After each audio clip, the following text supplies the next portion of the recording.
kasih. Assalamualaikum warahmatullahi wabarakatuh.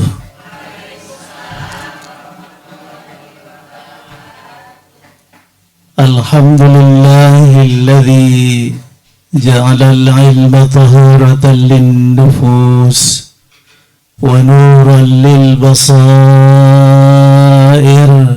wa hadiyan ilal jannah. Wassalatu wassalamu ala rasulillah wa ala alihi wa ashabihi wa qurabatihi wa ahlihi ajma'in. Amma ba'd. Yang sama-sama kita hormati Ketua Majelis Ta'lim Khairun Nisa, ibunda kita yang soleha, Ibu Hajjah Amsyah Rasyad, Ketua PKK RW 04 Ibu Hajjah Mariyati Sumanto, Sahibul Hajat Majelis Ta'lim Nurul Rahman Masjid Az-Zumar, pendeknya keluarga besar Majelis Ta'lim PKK RW 04, insya Allah dimuliakan oleh Allah Subhanahu wa Ta'ala. Puji, syukur, sembah, sujud, patuh, setia, ikhlas, cinta kita mengarahkan semata-mata kepada Allah Subhanahu wa Ta'ala, Zat yang selalu menuntun kita untuk menjadi pengamal-pengamal syukur yang tekun. Allah perintah yang demikian itu agar hidup kita menjadi sentosa di dunia, lalu di akhirat nanti menjadi bahagia. Salam dan selawat abadi kita sajikan buat seorang manusia yang namanya selalu diucapkan oleh miliaran manusia di muka bumi ini. Itulah manusia agung penghulu alam, Nabi besar kita, Nabi yang sebagian di antara kita telah menziarahi makamnya di Masjid Nabawi. Di depan makamnya tanpa terasa kita menangis, meneteskan air mata sebagai pelepas dahaga rindu dan cinta tanpa batas kepada beliau. Itulah Nabi kita semua, Nabi besar Muhammad sallallahu alaihi wasallam. Ibu-ibu, bapak-bapak, saudara-saudaraku sekalian yang berbahagia, tema kita pada siang ini adalah tentang makna umur. Sering dalam pergaulan hidup kita sehari-hari, kita suka terjebak pada persoalan-persoalan yang kemudian kita yakini sebagai kebenaran.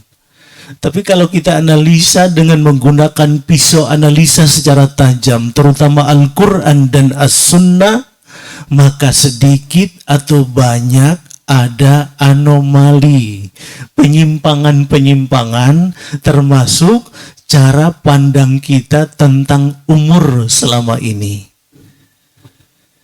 Kita sering mengatakan yang namanya umur itu urutan angka di dalam ruang dan waktu yang kita jalani. Maka kalau ada anak kita usianya 25 tahun, dia masih bertepuk dada karena merasa usianya masih muda. Ada orang tua, kakek kita, nenek kita usianya 90 tahun. Wah, dia pun masih tertawa lepas, tertawa terbahak-bahak sambil merayakan ulang tahunnya di hotel-hotel mewah, lalu lupa melakukan koreksi total dalam perjalanan panjang kehidupannya.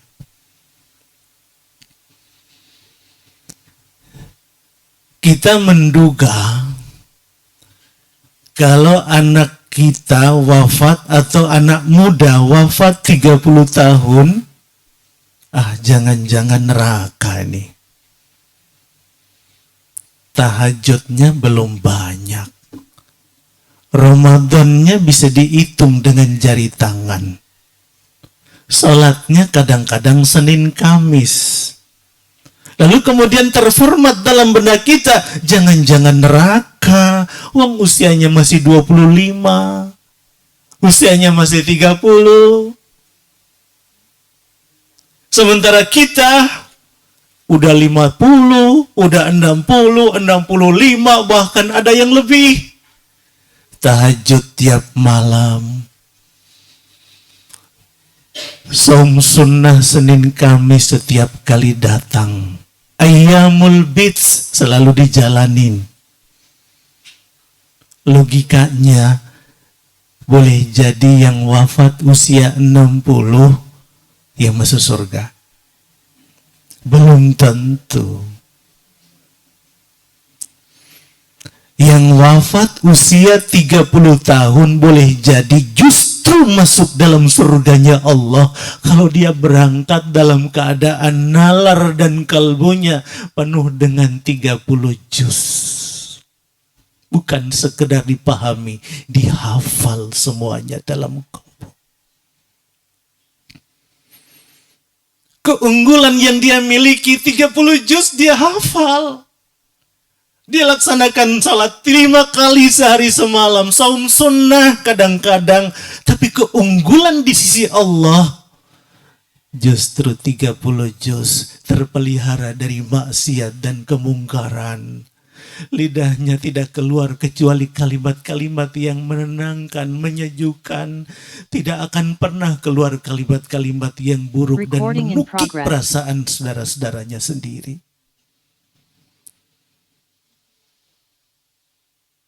Maka boleh jadi yang wafat 20 tahun justru masuk surga, sementara yang 65 malah enggak. Banyak problem yang masih belum kelar, terbelit-belit. Benangnya masih kusut, belum terurai. Baik benang langsung kepada Allah, enggak tobat-tobat gitu, sampai benang sosial kemasyarakatan, enggak terurai. Banyak hati yang tergores, terluka oleh kata-katanya. Karena yang Allah kehendaki, ibu-ibu sekalian, kualitas amal, bukan kuantitas amal. Alladzi khalaqal mauta wal hayata liyabluwakum ayyukum. Dia Allah. Huwallazi, dia Allah yang telah mencipta maut dan hidup kamu, liyabluwakum, sebagai ujian bagi kalian. Ahsanu amala, siapa di antara kalian yang paling bermutu amalnya. Bukan aksaru amala, yang paling banyak amalnya, tapi ahsanu amala, yang paling berkualitas amalnya di antara kita. Ibu-ibu sekalian, kalau begitu apa sih yang disebut dengan umur sih? Umur itu dia terbentuk dari 3 huruf. Ain, mim, dan ro. Bukan alif, mim, dan ro, tapi ain, mim, dan ro. Yang makna asalnya adalah menekan ke dalam sehingga bagian terdalam dari sesuatu itu nampak keluar. Makna lainnya adalah memeras. Kayak kita lagi nyuci, dulu belum ada mesin cuci. Nih ibu-ibu pasti lebih tahu tuh. Belum ada mesin cuci, itu pakaian peres tuh. Itu. Dieksplor. Diperes sampai kering. Sampai turun air terakhirnya itu. Itu. Makna lainnya adalah memeras, mengeksplor. Memeras seluruh daya dan potensi yang kita miliki. Ada 4 daya. Pertama, daya hidup. Yang kedua, daya nalar. Yang ketiga daya fisik. Sampai kepada daya kalbu. Untuk satu tujuan. Memakmurkan kalbu. Sehingga kalbu dari waktu ke waktu bertambah dekat dengan Allah Subhanahu wa ta'ala. Karena kita memeras, mengeksplor, maka ketika ada azan zuhur, langsung menuju ke Az-Zumar. Ketika datang panggilan ini, gaji bulanan sudah keluar, langsung memeras. 2,5% kudu dikeluarin terlebih dahulu. Jangan untuk urusan dapur lebih dulu. Itu. Hari ini ada ta'lim di Az-Zumar, pengajian PKK RW 04. Semua agenda ditinggalin, dikalahin. Semuanya menuju ke Az-Zumar. Semua langkah kaki ibu jadi pahala di sisi Allah. Itu memeras. Tapi tujuannya adalah membuat kalbu semakin makmur. Sehingga dari waktu ke waktu kalbu nggak kehilangan Allah dalam hidupnya. Jadi kalau ada perbuatan yang begitu kita lakukan, Allahnya kok nggak hadir. Nggak berasa getar-getar spiritual di dalam kalbu. Waktu yang dibutuhkan untuk ketiadaan getar spiritual itu nggak layak disebut umur. Kalau pakai bahasa sederhananya, kalau waktu-waktu yang kita keluarkan lebih banyak di dalam agama, di luar agama, waktu-waktu itu tidak pantas disebut umur. Tapi kalau waktu-waktu yang kita keluarkan lebih banyak di dalam agama, maka pada saat itu waktu itu pantas disebut umur. Karena berasa kehadiran hudurul qalb. Wakil Allah pada diri kita itu kalbu. Itu. Iya. Ini psikologi, Bu. Biasanya lebih nyaring suara itu daripada suara ustadznya. Iya. Lebih menarik itu. Kayak misalnya kita masuk Jalan Sudirman, hari Minggu nih. Udah kayak jalan itu punya kita tuh. Sepi. Tiba-tiba ada kucing nyebrang. Yang menarik sama ibu itu gedung-gedung pencakar langit atau kucingnya? Kucingnya. Itu psikologi. Psikologi. Maka suara ustadz bakal ditinggal daripada lebih menarik itu daripada suara ustadznya. Itu. Saudara-saudaraku sekalian, ibu-ibu sekalian. Iya. Ibu-ibu sekalian, itu sebabnya dalam agama kita umur dan usia itu berbeda. Kalau usia ditarik mulai dari sejak kita lahir sampai kita wafat. Itu usia. Ukurannya kuantitatif. Variabelnya hanya satu. Tapi kalau umur ditarik sejak kita berusia baligh sampai kita wafat. Karena dia menghendaki ukuran kualitatif, variabelnya sangat banyak sekali. Itu. Ya Allah, sangat mudah kalau kita ditanya usia kita berapa. Kita tinggal kalkulasi tahun lahir dan tahun sekarang. Tapi sangat tidak mudah kalau kita ditanya umur ente berapa. Nggak mudah, karena yang diharapkan dari pertanyaan itu adalah kualitas dari diri kita. Itu, kualitas. Dan itu ditarik sejak sejak hukum berlaku secara efektif. Kalau dalam istilah teknis fikih, usia baligh sampai detik-detik terakhir ketika kita dipanggil oleh Allah Subhanahu wa Ta'ala. Itu. Ya Allah. Makanya suatu saat dahulu di zaman Bani Abbasiyah ada seorang penguasa khalifah bernama Harun al-Rasyid. Harun al-Rasyid ini kegemarannya itu suka ke daerah-daerah kunjungan kerja, tapi kadang-kadang pakai sidak. Itu. Karena jauh dari pencitraan, Bu. Itu. Nggak mau pakai pencitraan. Suatu saat dalam perjalanan kunjungan ke daerah ketemu sama seorang kakek, lalu terjadi dialog. Menarik dialognya itu. Sang khalifah bertanya, "Kek, umur kakek sekarang berapa tahun sih?"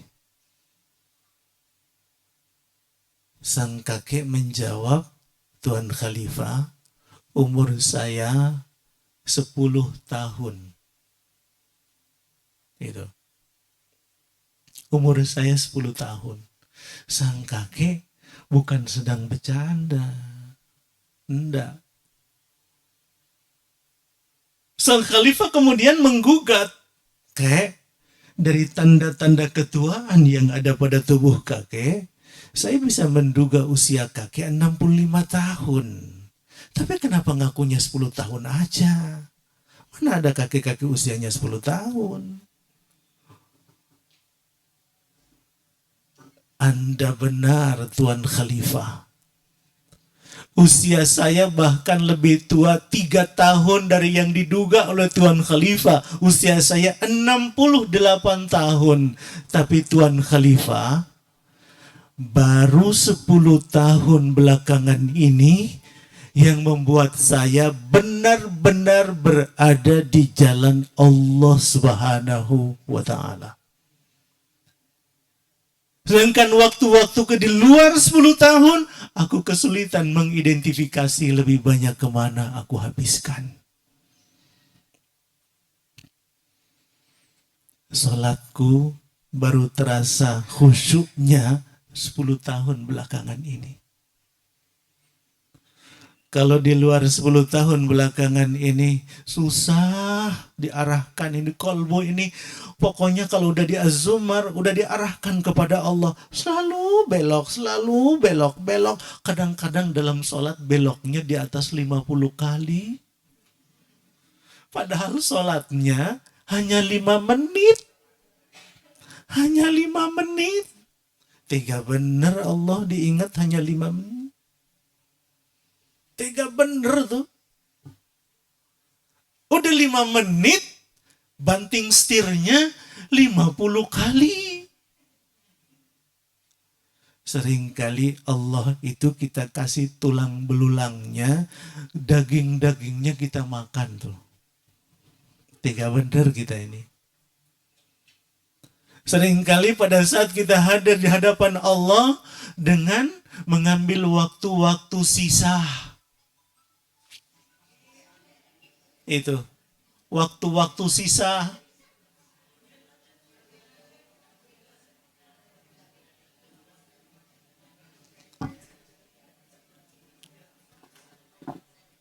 Salat zuhurnya menjelang masuk salat asar. Kenapa? Infotainmentnya kan berantai. Dari jam 12 nyambung setengah 1. Setengah 1 nyambung jam 1. Pindah-pindah di channel yang berbeda. Padahal isinya sama-sama aja. Waktunya waktu sisa semua. Itu.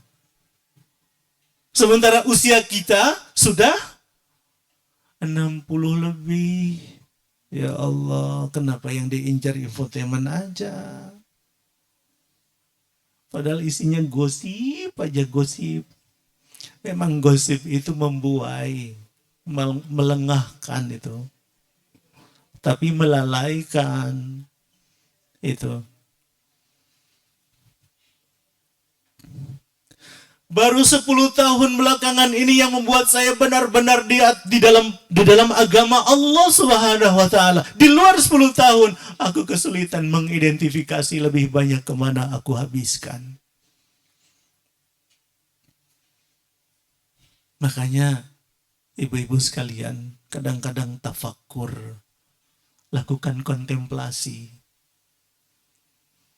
Kita yang sekarang ruang dan waktu mengantar kita menginjak usia seperti sekarang ini, lebih banyak di dalam agama atau lebih banyak di luar agama? Lebih banyak di dalam Az-Zumar atau lebih banyak di luar Az-Zumar? Atau Al-Falah? Atau Nurul Hidayah? Al-Ikhlas? Dan lain sebagainya.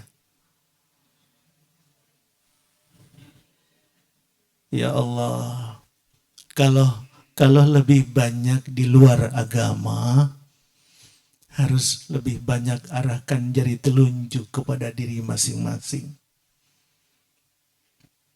Cari amal-amal yang sekali mendayung 2-3 pulau bisa terlewatkan. Dalam zikir, kira-kira zikir apa yang sekali kita nyebut langsung mendapat sekian banyak kebajikan dari Allah. Ada salat sunnah, cari salat sunnah yang begitu kita jalankan, bukan 1-2 pulau, Bu, semua pulau. Dunia menjadi milik kita. Itu. Cari amal-amal yang kalau kita kerjakan membuat diri kita tiba-tiba memiliki amal yang menggunung di hadapan Allah. Seakan-akan menjadi amal yang menggunung di hadapan Allah. Coba. Rabbi laula akhartani ila ajalin qarib fa asaddaqa wa akum minas salihin. Ada orang dikunjungi malaikat maut, ngajuin proposal. Masih sibuk-sibuk ngetik. Ngajuin proposal ke malaikat. Supaya apa? Ditangguhkan mautnya walau sedetik, 2 detik. Ngapain? Fa'as-saddaqah. Supaya sodakoh ke orang lain. Sodakoh kepada orang lain. Wa akum minas salihin. Niscaya aku termasuk orang yang soleh. Imam Ibnu Hajar Al-Asqalani mengatakan, kenapa yang bersangkutan ketika menghadapi sakaratnya, seakan-akan dia nggak peduli lagi dengan sakitnya sakarat, padahal sakitnya sakarat itu sama dengan 300 kali bacokan pedang. Sakit banget. Sakit yang paling sakit itu saat ketika kita menjelang sakarat, Bu. Sakitnya sakarat itu kalau kata Nabi 300 kali bacokan pedang, kata Nabi Idris seperti 1000 kali dikuliti hidup-hidup. 1000 kali dikuliti hidup-hidup. Kenapa sunnah Nabi? Tajamkan pedangmu kalau mau nyembelih hewan. Supaya apa? Enggak berasa lama sakitnya. Langsung cepat. Tapi sakaratul maut sama dengan dikuliti 1000 kali hidup-hidup. Tapi seakan dia nggak merasa itu, lalu ngajuin kepada malaikat, ya malaikat, ya Allah Rabbi, ya Allah Tuhanku, laula akhartani ila ajalin qarib, tangguhkan mautku walaupun sedetik, 2 detik, semenit, 2 menit. Buat apa? Fa'asaddaqa. Allah nggak menggunakan thumma, tapi fa. Fa itu artinya dari sebab menuju akibat itu cepat. Range waktunya cepat. Tapi kalau summa itu biasanya lama. Summa. Kayak misalnya periode penciptaan manusia itu pakai summa. Dari nutfah menjadi alaqah. Alaqah menjadi mudghah. Itu pakai summa. Karena apa? 1 bulan lebih baru dari nutfah menjadi alaqah. Alaqah 1 bulan lebih juga. Dari alaqah menjadi mudghah 1 bulan lebih juga. 1 bulan 10 hari, 40 hari. Kalau kata hadis Nabi SAW. Pakai summa. Tapi kalau fa, cepat banget prosesnya. Fa as-saddaqa. Maka kalau andai kata diizinkan, aku memilih bersodakoh kepada orang lain. Kata Imam Ibnu Hajar, kenapa memilih sodakoh? Karena pada saat ketika dia lagi sakarat, sekelibat dipaparkan seluruh amal kehidupannya. Ternyata lebih banyak sodakohnya daripada sholat, haji, zakat, dan lain sebagainya. Sodakoh lebih unggul. Itu. Maka kemudian dia memilih sodakoh. Pahalanya berlipat ganda. Bahkan menjulang mendekat menuju langit. Menuju Allah Subhanahu wa ta'ala. Makanya kalau sudah kayak begini, udah ibu rajin sodakoh. Rajin sodakoh. Dan sodakoh itu beda sama zakat. Kalau zakat itu ada ukuran-ukurannya, ada nisabnya.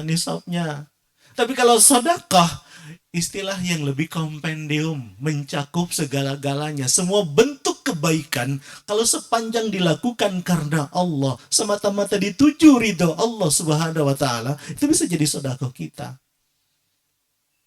Karena dia nggak perlu pakai uang, nggak perlu pakai materi. Itu. Rasul sampai mengatakan, ini pada saat menceritakan, menggali hakikat dan makna harta dalam agama. Ada orang miskin nyeletuk, enak ya jadi orang kaya. Kalau jadi orang kaya, dia bisa menambah pahalanya setelah dia sholat, setelah dia puasa. Dengan uangnya, dengan materinya, dengan hartanya, dia bisa berikan kepada orang lain. Rasul dengar memberi solusi. Tabassumuka fi wajhi akhika laka sadaqah. Engkau menampakkan wajah yang ceria, bibir yang mengembangkan senyum, itu sudah bagian dari sedekah. Ini kadang-kadang bibir digincuin masuk ke talim, susah banget senyumnya. Merengut melulu. Padahal Rasul mengatakan senyum itu sedekah. Dan sedekah itu bisa ringanin sakarat. Tadi katanya 1000 kali dikuliti hidup-hidup. Bisa ringanin itu. Bisa ringanin. Itu. Asal jangan senyum sendiri aja. Itu. Maaf Bu, maaf. Senyum ibu kepada suami. Itu nggak ngebayang deh kebaikan spiritual dari Allah Subhanahu wa ta'ala. Banyak sekali kebajikannya. Saya mengatakan begini karena ibu-ibu, separuh agama, setengahnya agama, itu baru efektif dijalankan setelah kita menikah. Maka sedikit kali kebaikan hubungan antara suami dan istri itu berbalas dengan kebaikan spiritual yang melimpah di sisi Allah Subhanahu wa ta'ala. Kualitasnya itu luar biasa. Ya Allah. Ibu-ibu,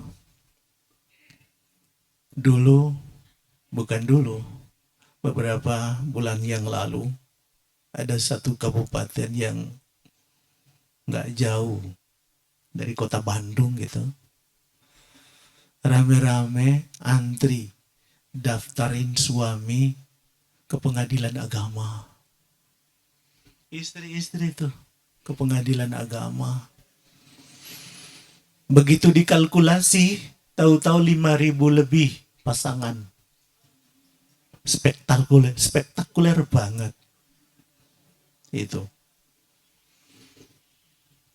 Masya Allah. Sudah demikian jauhkah erosi iman menusuk jauh ke dalam rumah tangga kita. Jadi kita menjadi rapuh banget keimanan kita. Jadi suami cengeng betul. Jadi istri manja betul. Dapat ujian dari Allah COVID sekalipun, langsung buyar itu rumah tangga.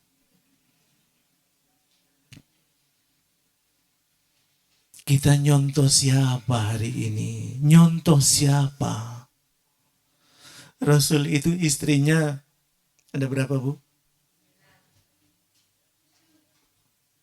Ada enggak yang didaftar ke pengadilan agama? Enggak ada. Ada 13 istri beliau. Tidak ada yang enggak ada yang minta cerai. Abghadul halalu indallahi talaq. Perbuatan halal tapi dibenci oleh Allah, itulah talak. Halal tapi dibenci karena ekses sosialnya. Karena begitu tolak. Satu keluarga besar itu udah kayak BEM. Susah ketemunya tuh. Seorang suami pada saat mengucapkan tolak kepada sang istri, pada saat yang sama arsy Allah bergoncang. Gambaran bahwa Allah itu sangat marah betul itu. Benci betul terhadap orang yang gampang mengucapkan kata tolak. Padahal di awal-awal wa akhadtumuhunna bi amanatillah. Rasul membuat pengumuman besar, wahai para suami, kalian mengambil istri kalian dengan amanah Allah. Yang paling berat itu karena dia amanah Allah yang dititipkan kepada ayah bunda kita pada saatnya ketika akdun nikah, diwakilkan oleh ayah kita, diserahkan kepada calon suaminya. Itu kalian mengambil istri kalian dengan amanah Allah. Berat banget. Pertanggungjawabannya nanti itu luar biasa rumitnya. Rumit banget. Itu ada suami misalnya, dia udah sholat zuhur, istrinya nggak sholat zuhur, dia tahu istrinya nggak sholat zuhur, dia diem saja. Di akhirat nanti itu ketika audit kinerja ditegakkan, pada saat itu kita nggak bisa ngelak tuh, kita nggak bisa sama sekali.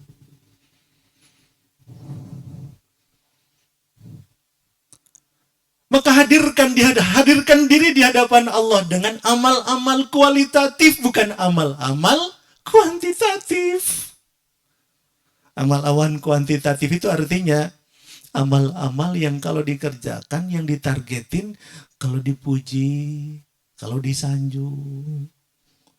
Itu amal-amal yang kalau dikerjakan untuk kepentingan upgrade suara. Ini betul, bentar-bentar lagi pemilu 2024 tuh. Orang jualan prestasi ke sana kemari. Padahal itu ria itu.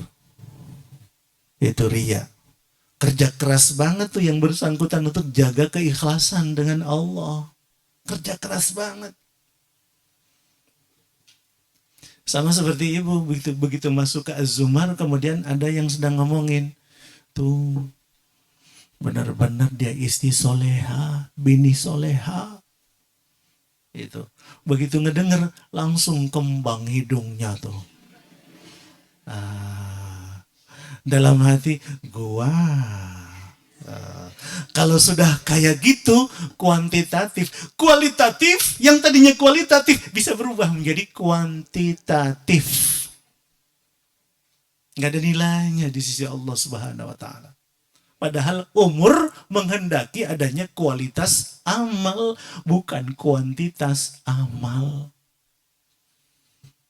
Itu. Ibu-ibu sekalian, ya Allah. Makanya tadi ibu-ibu Qori'ah kita telah menyampaikan ayat Allah yang sangat luar biasa dahsyatnya. Ada misalnya di dalam surah Yasin, surah 36 ayat 68. Wa man nu'ammirhu. Ya, kata man di sini bentuknya menyeluruh. Tua, muda, besar, kecil, laki-laki, perempuan yang hari ini tinggal di dataran Eropa, Asia, Afrika, Australia, sampai ke Amerika. Man nu'ammirhu, siapa-siapa saja yang kami panjangkan umurnya secara kuantitatif, secara jumlah. Yang tadinya 50 menjadi 51. Yang tadinya 20 menjadi 21, 25 menjadi 26. Nunakishu fil khalq, hati-hati. Kami kurangi nikmat yang ada pada dirimu secara kualitatif sedikit demi sedikit. Saking sedikit demi sedikit, sehingga yang bersangkutan pun tidak merasa bahwa sebetulnya sedang terjadi perubahan frontal pada tubuh biologisnya. Tengoklah diri kita. Mohon maaf. Dulu lahir pakai kacamata enggak? Sekarang harus pakai kacamata. Dulu waktu lahir rambut satu warna. Sekarang enggak usah stres. Itu. Garis-garis ketuaan sudah mulai menghiasi wajah kita. Pandangan mata yang 1 kilo ke depan tadinya kita bisa membedakan ini anak saya, ini anak tetangga saya. Sekarang jangan 1 kilo. 1 meter saja sulit ngebedain tuh. Kalau nggak pakai suara gitu. Di ujung ayat itu Allah memberikan pertanyaan retoris kepada kita. Afala ya'qilun, kenapa kalian tidak mengakal? Kenapa kalian tidak menggunakan nalar kalian untuk berpikir tentang seluruh proses perubahan yang ada pada tubuh biologismu yang mengantar kamu untuk insaf dan sadar pentingnya mempersiapkan diri sebelum datang hari yang pasti itu terjadi. Afala ya'qilun. Bentuknya fi'lul mudhari'. Fi'lul mudhari' itu kata kerja yang menggambarkan aktivitas sekarang dan akan datang. Artinya proses ini menjadi proses yang berkelanjutan. Ada kontinuitas. Supaya kita selalu menyadarkan diri. Kalau sudah ada penyadaran diri, kita menjadi produktif melakukan evaluasi total pada diri kita sendiri.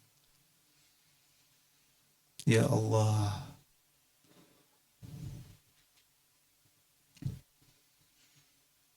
Dalam surah Al-Hasyr 59 ayat 18. Ayatnya cukup populer. Ya ayyuhalladzina amanu. Seruan Allah buat orang-orang yang beriman. Orang beriman kan ada yang laki-laki, ada yang perempuan. Kalau kita kerucutkan, seakan-akan Allah ngasih tahu, wahai ibu-ibu PKK RW 04. Ittaqullah, bertakwalah kepada Allah. Takutlah kepada Allah. Khawatirlah kalau suatu saat nanti begitu datang kamu belum siap. Ittaqullah, bertakwalah kepada Allah. Kalau pakai terjemahan bebasnya, wahai ibu-ibu PKK RW 04, jadikan kalbu kalian berisi iman kepada Allah. Artikulasikan nilai-nilai iman kalian dengan takwa kepada Allah. Lalu di atas iman dan takwa itu, wal tanzur nafsum ma qaddamat lighad. Hendaknya setiap pribadi melakukan nazar. Intazara, innazara. Nazar itu mencermati, memperhatikan dengan sungguh-sungguh. Apa yang diperhatikan? Nafs, individu, pribadi, diri, tubuh. Ma qaddamat, apa yang sudah kamu kerjakan, lighad, untuk hari esok kamu. Hari esok bukan hari setelah hari ini saja. Minggu setelah minggu ini saja. Bulan setelah bulan ini saja. Tahun setelah tahun ini saja. Tapi hari yang mampu menembus dinding-dinding dunia, akhirat dan ridho Allah Subhanahu wa ta'ala. Apa yang sudah kamu siapkan untuk menghadapi hari-hari itu? Kita ini lagi nunggu nih. Sementara Rasul kita Sallallahu Alaihi Wasallam membocorkan berita gaib kepada kita. Mestinya kita harus hati-hati nih. Ini yang harus kita fokuskan terlebih dahulu. Kalau pakai skala prioritas, ini yang perlu kita persiapkan terlebih dahulu. Apa itu? Awwalu ma yuhasabu bihil 'abd ila yaumil qiyamah as-shalah. Amal pertama yang dihisab, kinerja kita pertama yang diaudit oleh Allah di akhirat nanti, itu sholat. Sebelum amal-amal yang lain termasuk sedekah tadi dikoreksi, dihisab, yang lebih dahulu diaudit adalah sholat kita, baik secara kuantitatif maupun kualitatif. Setiap sholat itu hadir kepada Allah rata-rata berapa persen sih? Itu. Ini kadang-kadang lagi sujud terakhir saja yang diingat ATM-nya. ATM-nya kebetulan ada 5. BNI berapa ya? BCA berapa? Mandiri berapa? BRI berapa ya kemarin? Semuanya dikalkulasi, nggak tanggung-tanggung, di sujud terakhir. Di sujud terakhir. Ketika lagi kalkulasi, imam langsung Assalamualaikum warahmatullah, Assalamualaikum warahmatullah. Dalam hati, udahan ya, cepat banget sholatnya. Ya Allah, ngeri bu, ngeri. Yang lebih dahulu dievaluasi dari kita sholat kita bu, sholat kita. Karena itu kata kunci, kalau dia baik, yang lain baik. Karena inna sholata tanha anil fahsya'i wal munkar. Dia mampu mencegah perbuatan keji dan mungkar, selamat hidup kita.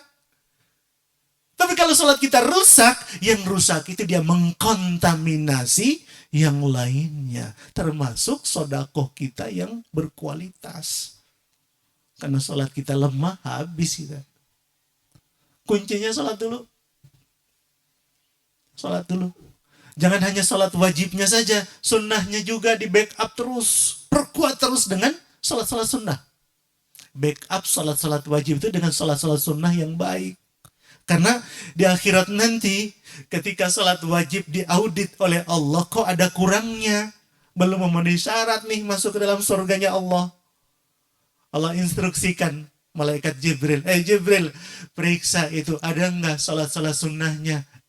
Begitu diperiksa, ada tahajudnya, ada duhanya, ada hajatnya, ada istikharahnya.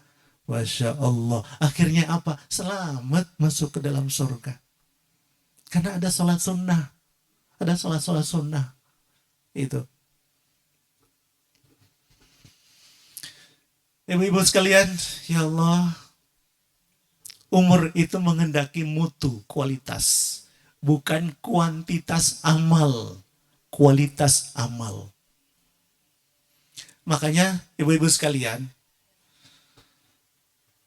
saya ingin sampaikan, suatu saat Imam Syafi'i ditanya, Imam, Al-Quran itu gimana? Beliau menjawab, walaupun Allah menurunkan satu surah ini, maka cukup surah ini menjadi penuntun hidup bagi umat manusia. Nggak usah butuh surah-surah yang lain. Cukup surah ini, cukup menjadi penuntun hidup untuk umat manusia.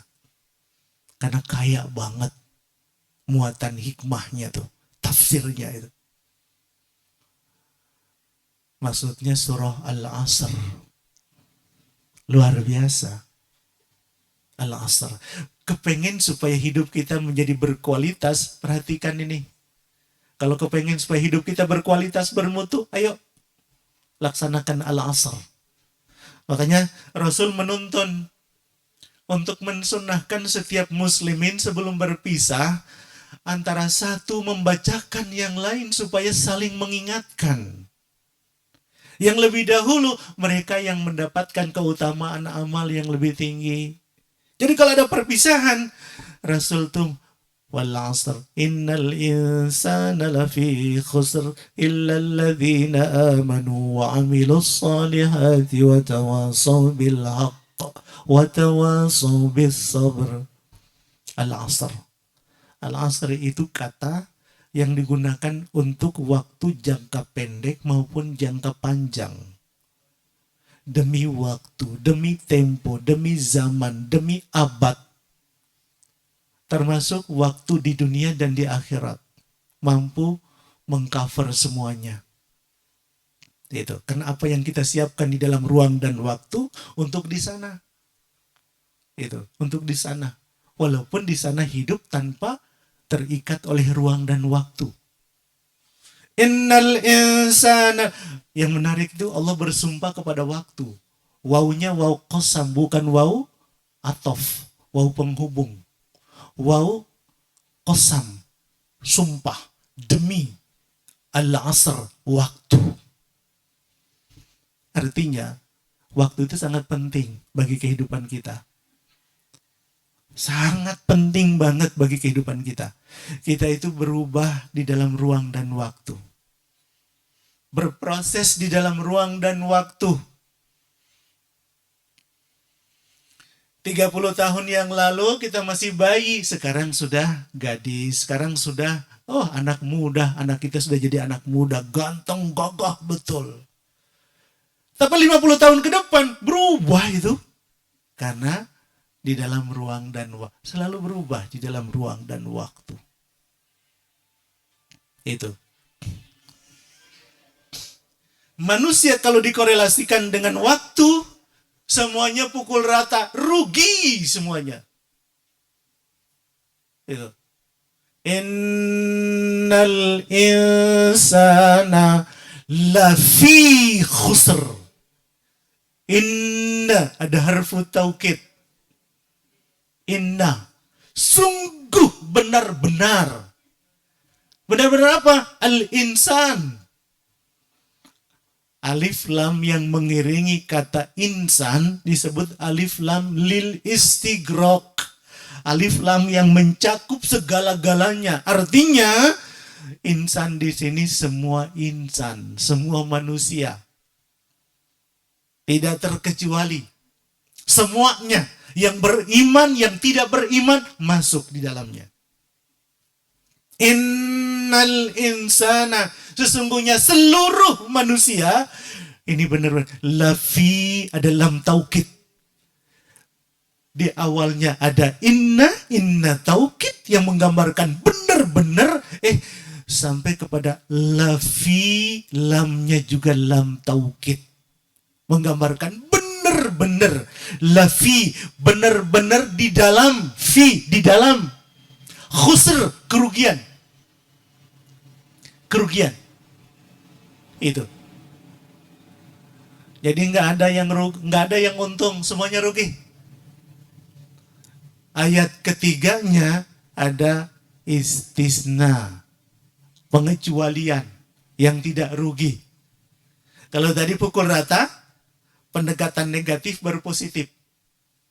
Artinya, menjadi orang baik kudu diperjuangkan. Menjadi orang yang betul-betul abid, ahli ibadah, butuh pembuktian supaya tidak rugi. Semua manusia padahal rugi. Tapi kemudian ada yang nyadar nih. Kenapa nyadar? Karena dia beriman kepada illalladzina amadu. Kalbunya berisi iman, bukan kufur.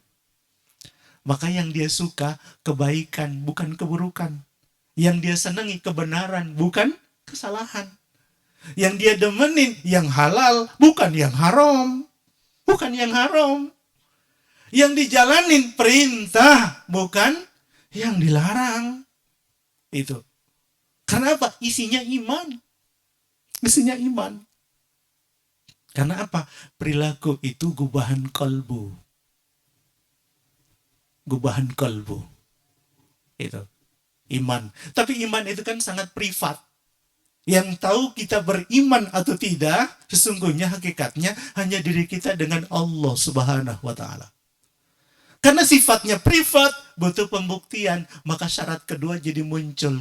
Wa amilus, iman yang sifatnya privat, rahasia, butuh pembuktian dalam bentuk action, amal-amal soleh, salat, puasa, zakat, haji, berbakti kepada orang tua, senang sedekah, menjaga keseimbangan bertetangga, itu amal-amal soleh semuanya.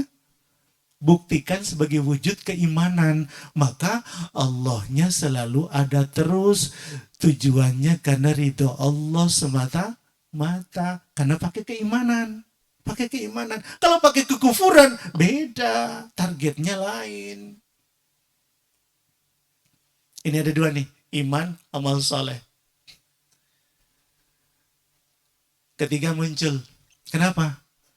Karena nggak cukup dengan iman dan amal soleh saja. Sebab ada orang yang sudah beriman, sudah beramal soleh. Gua. Gitu. Begitu pagi hari mau sholat subuh ke Masjid Az-Zumar, melihat kanan kiri kok nggak ada yang bangun, nggak ada yang keluar ke masjid. Gua. Itu. Ngegedein diri, ujub, riya, dan lain sebagainya. Itu. Maka kita butuh syarat ketiga. Tawasau bil haq. Harus ada mekanisme sosial yang tumbuh dalam kehidupan bersama, keinginan untuk saling ingat, mengingatkan antara satu dengan yang lain. Karena tidak ada manusia yang benar terus, sebagaimana tidak ada manusia yang salah melulu. Maka butuh apa? Butuh sharing. Butuh ingat mengingatkan. Suami butuh istri supaya apa? Saling mengingatkan. Orang tua butuh anak supaya apa? Ada kontrol sosial yang selalu jalan. Itu. Sebelum orang lain menilai anak kita, kita lebih dahulu yang menilai anak kita. Didik yang benar. Itu. Subhanallah. Cuma buat nyadarin orang, nggak semudah membalikan telapak tangan. Maka syarat keempat jadi muncul. Tawasau bis sabr. Itu. Kadang-kadang anak hari ini dinasehatin, nggak langsung nyadar ke Masjid Az-Zumar. 3 bulan lagi baru dia ke Az-Zumar. Itu pun baru maghrib. Itu. Sebulan kemudian, nambah 1 lagi, baru Aisyah. Kemudian 2. Itu.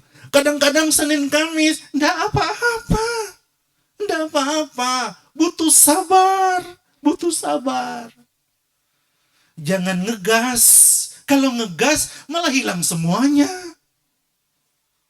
Karena anak enggak mau didikte, Bu. Anak enggak mau digurui.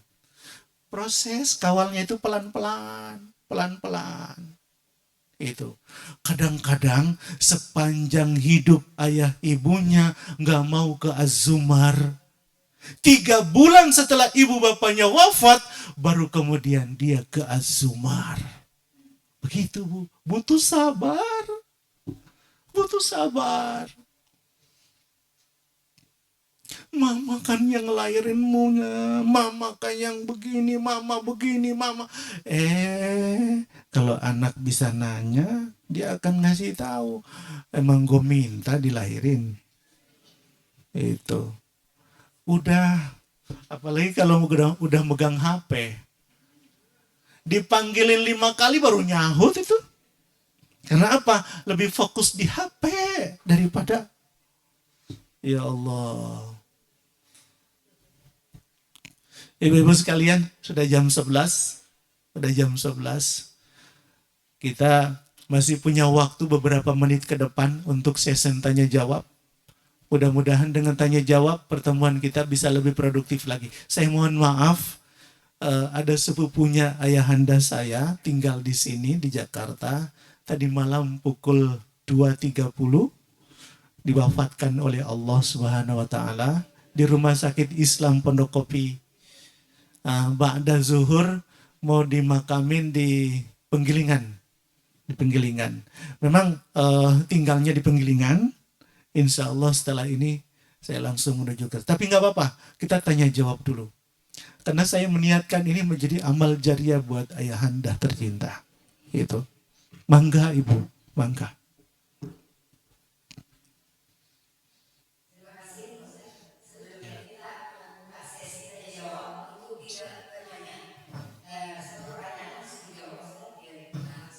Mangga, mangga.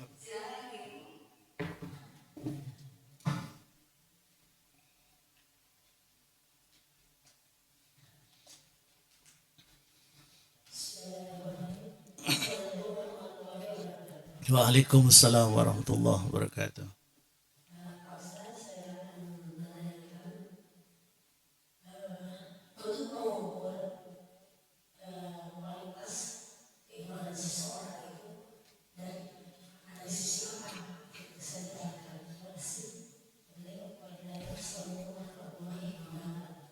Ya, waalaikumsalam warahmatullahi wabarakatuh. Untuk mengukur keimanan seseorang, dari mana sih Pak Ustadz? Iya.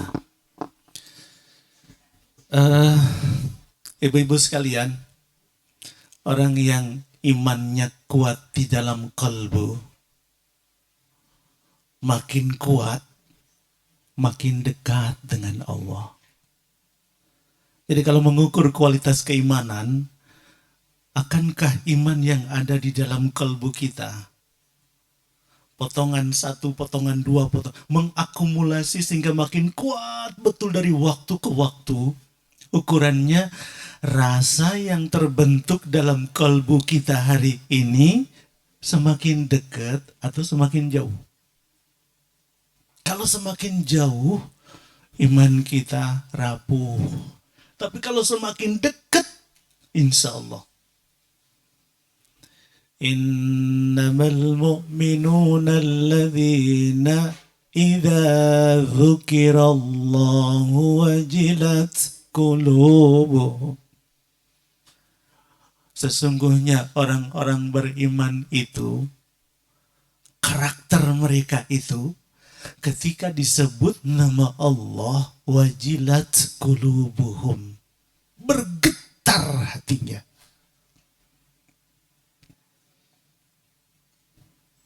Jangan kita, Bu. Anak saya itu ada 5. 5-5-nya lahir, saya di sampingnya langsung azanin. Saya langsung membuktikan betul. Ketika lahir nangis, 5-5-nya nangis. Tapi ketika diazankan di telinga kanan, berhenti nangisnya. Berhenti nangisnya, lalu dengerin dengan khusyuk. Begitu selesai, baru kemudian nangis lagi. Artinya apa? Fitrahnya itu mantap banget dalam. Karena kullu mauludin yuladu alal, fitrahnya mantap banget. Kuat banget imannya, itu luar biasa potensinya. Cinta kepada Allah itu luar biasa. Jadi begitu disebut nama Allah, langsung strum. Langsung kena strum spiritual. Kalbunya langsung kemudian nyuruh mulut, diam dia. Diam. Kenapa azanin? Ini ilmu juga nih. Dalam surah An-Nahl, surah ke-16 ayat 78, Allah mengatakan, Wallahu akhrajakum min butuni ummahatikum la ta'lamuna syai'a. Dia Allah yang telah mengeluarkan kalian dari perut ibu kalian dalam keadaan tidak tahu apa-apa. Wa ja'ala lakumus sam'ah. Kemudian Allah menjadikan as-sam'ah, pendengaranmu, telingamu. Kalau pakai terjemahan bebasnya, kemudian Allah mengaktifkan terlebih dahulu as-sam'ah, pendengaranmu, telingamu. Wal basarah, kemudian matamu, baru qalbumu. La'allakum tashkurun, supaya kamu bersyukur kepada Allah. Yang pertama kali disebut apa? Telinga kan? Artinya yang pertama kali berfungsi itu telinga kita. Rasul cerdas banget. Bukan dokter THT, tapi kok tahu itu? Dan pakar embriologi saya tanya, bener. Mata ngelihat, tapi tidak ada tujuan yang dilihat. Blank. Tidak ada sasaran. Tidak ada yang dituju untuk dilihat. Tapi telinga sudah difungsikan oleh Allah.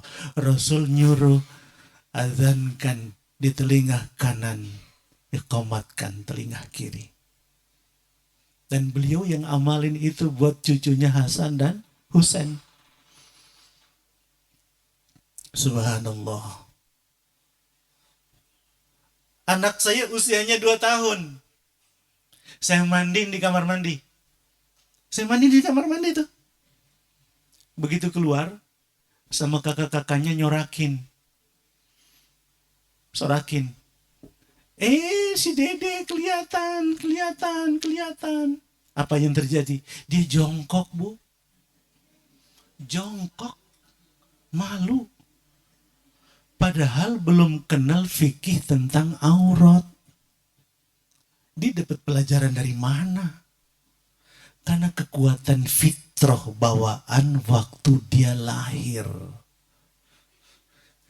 Dekat sama Allah. Ternodanya oleh siapa? Kullu mauludin yuladu alal fitrah fa'abawahu. Kedua orang tuanya. Yuhawidanihi, menodainya dengan Yahudi. Au yunasranihi, menodai kalbunya dengan Nasrani. Au yumajjisanihi, atau mengotori kalbu, keimanannya dengan Majusi. Tunduk dan patuh kepada, atau bertuhan kepada api. Kalau pakai bahasa dulu sejarah-sejarah agama, kalau kita dulu waktu belajar di kampus, itu Zoroaster. Majusi, Zoroaster itu. Agamanya orang Persia itu. Agamanya sahabat Salman Al-Farisi dulu tuh. Sebelum masuk Islam. Itu. Jadi iman kita begitu kotor, sumbangsi pertamanya fa'abawahu. Baru kemudian lingkungan di dalam rumah, lingkungan sosial, masyarakat. Baru kemudian ketika TK ke sekolah, terkontaminasi lagi. Makanya kerjasama segitiga ini penting banget. Masyarakat, keluarga, dan sekolah. Penting banget. Supaya apa? Jaga kualitas kalbu, jaga kualitas nalar. Jangan sampai punya jarak dengan Allah. Sekolahnya di sekolah Islam, tapi sama Allahnya berjarak. Aduh, gimana itu? Kalau sekolah umum berjarak dengan Allah, logis. Wong agamanya hanya diajarin 2 jam seminggu. Kita pastikan anak-anak kita yang di pondok jangan sampai punya jarak dengan Allah. Jadi ilmu bukan hanya pembenarannya dipahami di sini saja, tapi juga kemudian diinternalisasi. Dihayati sampai ke ruang kalbu, lalu sampai pada kesimpulan, oh bener ya. Pengakuan benernya itu yang kemudian menjadi partikel-partikel iman. menjadi partikel-partikel iman. Kalau sudah banyak pemahaman tentang benar-benar secara kalbu, maka pada saat itu imannya makin bertambah, maka jaraknya dengan Allah semakin dekat, dijaga terus sampai akhir hayat. Jadi kalau kita kepengen supaya mengukur kualitas iman kita seperti apa, hari ini dekat nggak dengan Allah? Pembuktiannya apa? Bukti dekat dengan Allah ya ke Az-Zumar kalau sholatnya tuh. Senang sodako, sama suami tidak pidato melulu. Itu mentang-mentang beras habis pidato. Kan yang cari nafkah bukan ibu tahu, suami. Wah, nggak boleh, nggak usah. Itu. Ini kadang-kadang komunikasikan kayak begini, pas suami pulang dari kantor. Lah itu kan secara psikologis nggak bagus. Nggak bagus. Itu. Jadi wajilat kulubuhum, bergetar hatinya. Tafsirnya bisa bergetar beneran. Waduh, takut lalu kemudian segera ke Az-Zumar. Itu. Atau bergetar itu boleh jadi ketika kalimat Allah disebutkan, hatinya langsung terpaut dengan ke arah mana kalimat Allah itu dikumandangkan. Misalnya, bentar lagi zuhur, Allahu Akbar, hatinya langsung bergetar. Bergetarnya bukan begitu. Tapi langsung muncul niat, alhamdulillah zuhur sudah datang. Itu namanya bergetar juga. Itu. Masuk bertamu ke rumah orang lalu kemudian ada ayat kursi, Allahu la ilaha illa. Maka pada saat ngelihat dinding, kita lagi zikir kepada Allah. Kita ngebayangin betapa besarnya alam raya dan itu menjadi bukti kebesaran Allah Subhanahu wa ta'ala. Itu luar biasa. Demikian Bu, kalau mau mengukur kualitas keimanan, langkah pertama sebetulnya banyak sekali dalam ayat itu. Surah Al-Anfal, surah ke-8 ayat 2. Bisa diperiksa ke sana, tapi yang paling substantif itu yang pertama tuh, wajilat qulubuhum. Itu. Wa lihat alaihim ayatuhu zadathum imana. Kalau dia dengar ayat-ayat Allah dikumandangkan, bertambah keimanannya. Karena dia akan selalu mengatakan, bener isinya ini, bener loh. Itu menjadi partikel keimanan. Makin kuat menjadi pemahaman dalam kalbu, makin banyak iman yang muncul. Maka kita menjadi semakin kuat dekat dengan Allah Subhanahu wa ta'ala. Itu. Jadi bukan hanya dengar aja, baca juga. Itu. Kalau perlu 1 hari 1 juz. Jadi dapat 1 bulan 30 juz, 1 kali khatmul Quran. Itu. Demikian Ibu. Ya.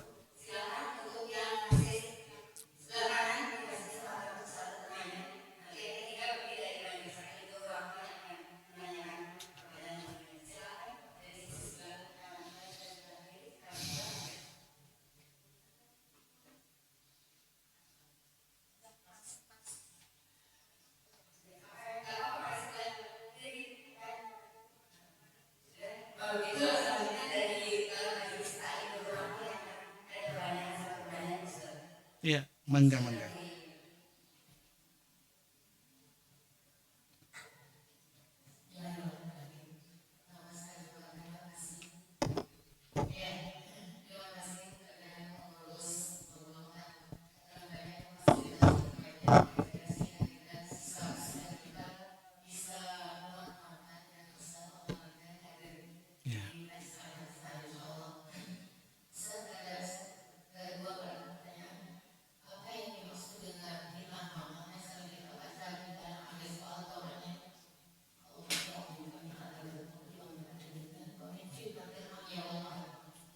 Ya.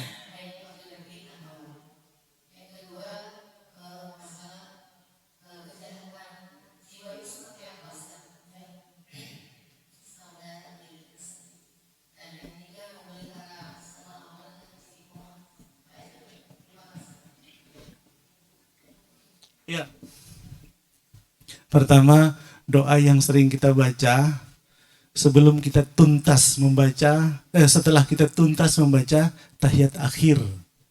Sebelum salam, assalamualaikum warahmatullahi wabarakatuh, assalamualaikum. Ada doa yang disunahkan oleh Rasul buat dibaca. Allahumma a'udzubika min adzabi jahannam wa min adzabil qabr wa min syarril fitnatil mahya wal mamat wa min syarril fitnatil masihud dajjal. Apa yang dimaksud dengan fitnah mamat? Fitnah hidup maupun fitnah mati. Jangan sampai kematian kita malah jadi penuh fitnah. Itu.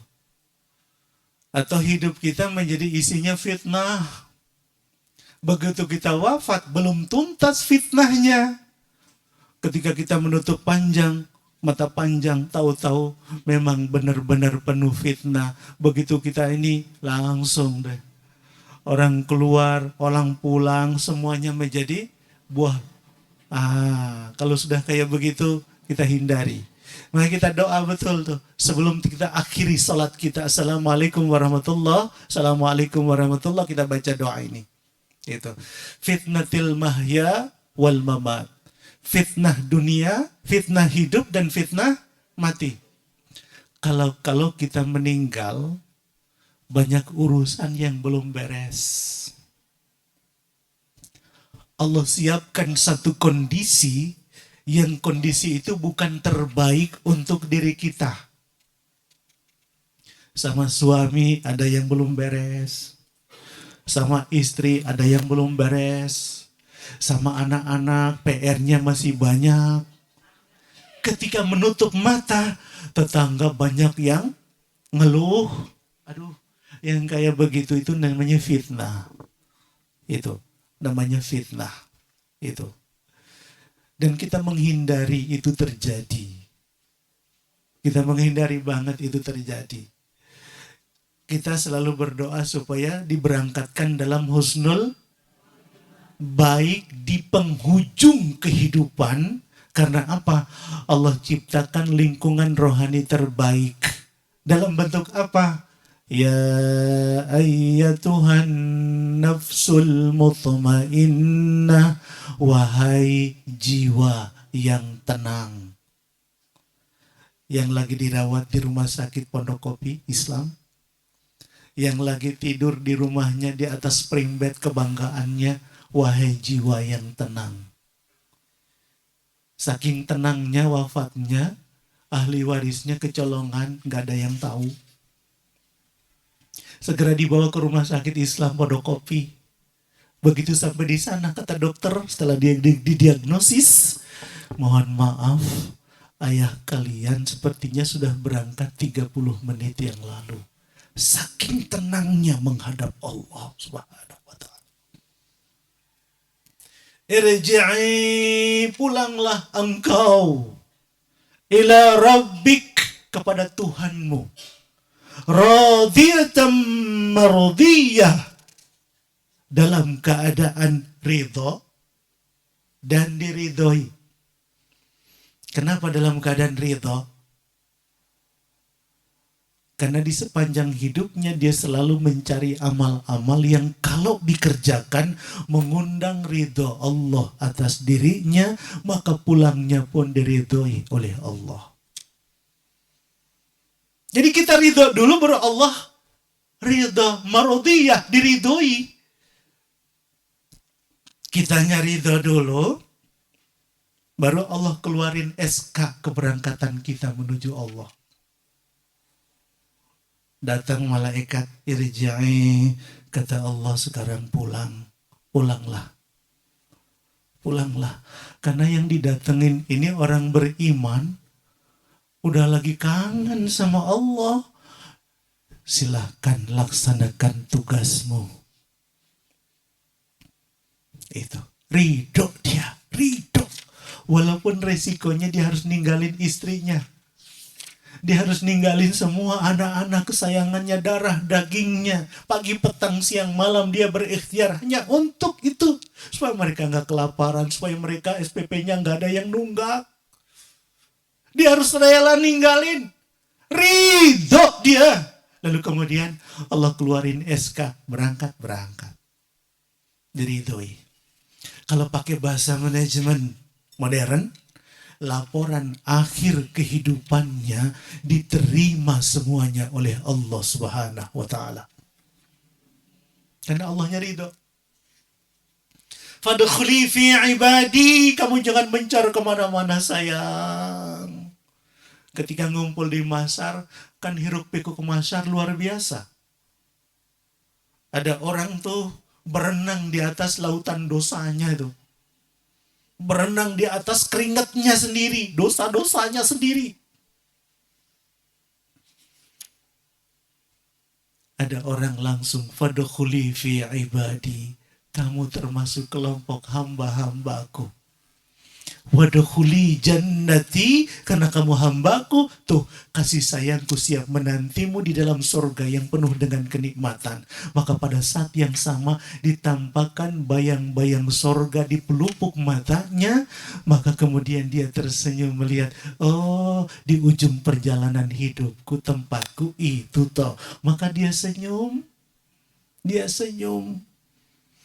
Ditutuplah mata dia dengan penuh kebanggaan. Walaupun istrinya menangis menjerit kehilangan, anak-anaknya juga menjerit papa. Tapi dia pulang kepada Allah dengan penuh kebanggaan. Nggak ada fitnah sama sekali. Kalaupun ada fitnah, langsung ada klarifikasi. Boleh jadi langsung turun ke dalam hati orang yang menyebar fitnah dalam bentuk hidayah, penyadaran kepada yang bersangkutan. Akhirnya dia tutup mulut, diem. Bahkan klarifikasi sendiri, itu salah, gue main-main doang katanya. Itu iseng doang katanya. Itu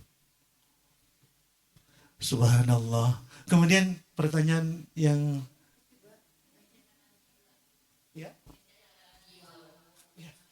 kejahatan jiwa itu bukan sakit jiwa ya. Kejahatan jiwa bisa dalam bentuk nifak, munafik. Bisa dalam bentuk syirik, orangnya disebut musyrik. Bisa dalam bentuk fasik, sifatnya orangnya disebut fasikun. Itu. Masya Allah. Kejahatan kalbu, kejahatan jiwa. Saat ketika seseorang nggak sanggup lagi mengelola ruang-ruang kalbunya. Sehingga isinya itu acak-acakan. Dia nggak tahu bahwa semua yang ada dikumpulin jadi satu di dalam jiwanya. Seperti minyak dengan air. Kan iman gak bisa nyatu di dalam kekufuran. Kan tauhid gak bisa nyatu di dalam syirik. Udah kayak si minyak dengan air gak bakal nyatu. Maka orang yang sakit jiwa itu biasanya gampang stres, Bu. Gampang stres, mudah depresi. Itu. Misalnya dalam kalbunya nifak, munafik. Innal munafiqina yukhadi'una Allah wa huwa khadi'uhum. Sesungguhnya orang munafik itu menipu Allah, maka Allah pun menipu dia. Allah pun punya strategi buat menipu dia. Dia pikir Allah nggak tahu. Itu. Dia pikir Allah nggak tahu. Karena punya Kopassus, karena punya Brimob. Allah tahu, Allah lihat, hati-hati.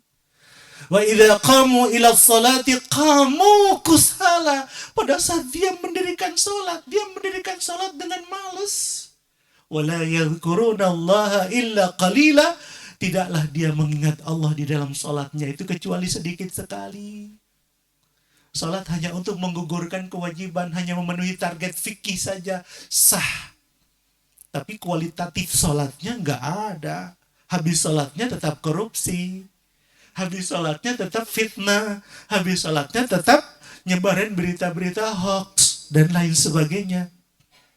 Kayak gitu. Itu. Jadi kejahatan jiwa bisa dalam bentuk itu. Demikian Bu. Ada satu lagi tadi ya? Atau sudah? Oh iya. Iya. Iya Ibu. Iya, mohon maaf. Mari sama-sama kita tutup pengajian kita. Rasul itu nutup pengajian dengan 3 cara. Pertama dengan hamdalah. Alhamdulillahirrabbilalamin. Itu. Ada yang melengkapi, jadi satu surat malah. Satu Fatihah. Itu. Atau yang kedua baca doa penutup majelis. Subhanakallahumma wa bihamdika asyhadu an la ilaha illa anta astaghfiruka. Atau yang ketiga dengan doa. Kalau hari ini panitia ngasih tahu pakai doa Pak Ustadz, ya udah pakai doa. Itu. Al-Fatihah. A'udzubillahi minasyaitonir rajim. Bismillahirrahmanirrahim. Alhamdulillahirabbil alamin. Arrahmanir rahim. Maliki yaumiddin. Iyyaka na'budu wa iyyaka nasta'in. Ihdinas siratal mustaqim. Siratal ladzina an'amta 'alaihim ghairil maghdubi 'alaihim waladdallin. Amin. Amin ya mujibas sa'ilin. Alhamdulillahi rabbil alamin. Allahumma salli ala sayyidina Muhammad wa ala ali sayyidina Muhammad.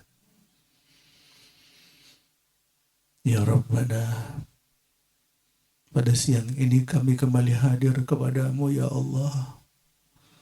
Karena kami selalu yakin tiada gayung yang tak bersambut, tiada kata yang tak berjawab, tiada salah yang tak termaafkan, tiada doa yang tak terijabah. Sambutlah semua doa yang akan kami panjatkan ini ya Allah. Rabbana, ada satu permintaan kami yang jauh lebih besar dari dunia dan segala isinya. Maafkan kesalahan kedua orang tua kami, ya Allah. Solehkan kehidupannya, ya Allah.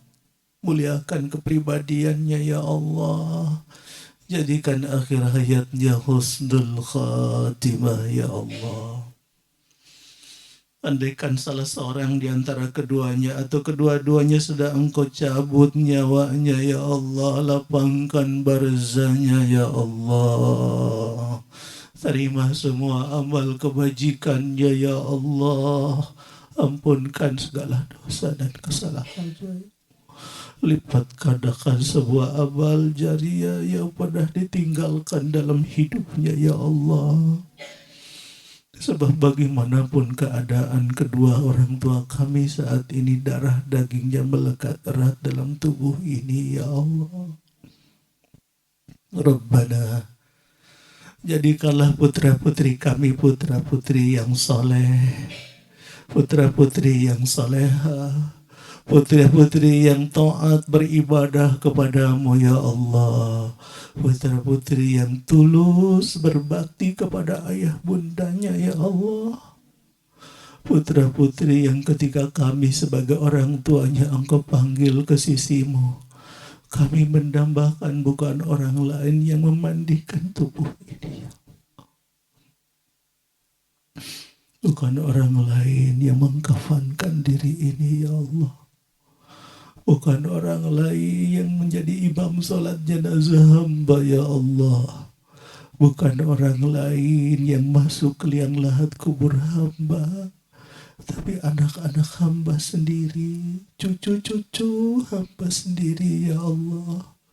Tuntun dan bimbing kami agar kami bisa mendidik mereka ke arah itu, ya Allah.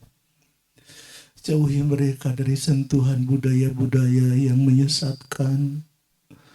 Jauhkan mereka dari angin sekulerisme, mementingkan dunia dan melupakan kampung akhirat yang kekal abadi, ya Allah. Jauhkan mereka dari ganasnya narkoba dan zat-zat adiktif, ya Allah.